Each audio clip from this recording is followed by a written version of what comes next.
Hello everyone, Airtel Jio Vi వాళ్ళైతే ప్రీవియస్గా plans అయితే మనం ఏదైతే రీఛార్జ్ చేసుకుంటున్నామో ఆ రీఛార్జ్ పైన 20% అయితే ఇంక్రీస్ చేశారు ఆ ప్రైజెస్ అయితే.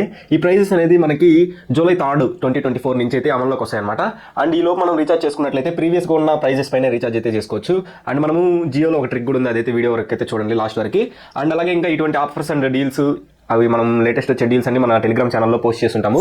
అండ్ ఈ ప్లాన్ డీటెయిల్స్ నేను టెలిగ్రామ్ ఛానల్ అయితే అప్డేట్ చేశాను. మన ఛానల్ లింక్ డిస్క్రిప్షన్లో ఉంటుంది. సింప్లీ మీరు జియోలో అయితే ఏం చేస్తారంటే బిఫోర్ థర్డ్ జూలై లోపు మీరు 1 year ప్లాన్, ఆల్రెడీ మీకు ప్లాన్ ఉన్నా కూడా ఏదైనా ప్లాన్ రీఛార్జ్ చేసుకున్నా కూడా 1 year ప్లాన్ కానీ ఏదైనా మంచి 3 months ఒక అట్లా 6 months అలా ప్లాన్స్ అయితే ఉంటాయి కదా, ఇప్పుడు ప్రెజెంట్ ఉన్న ప్లాన్ అయితే రీఛార్జ్ అయితే చేసి పెట్టుకునేసేయండి.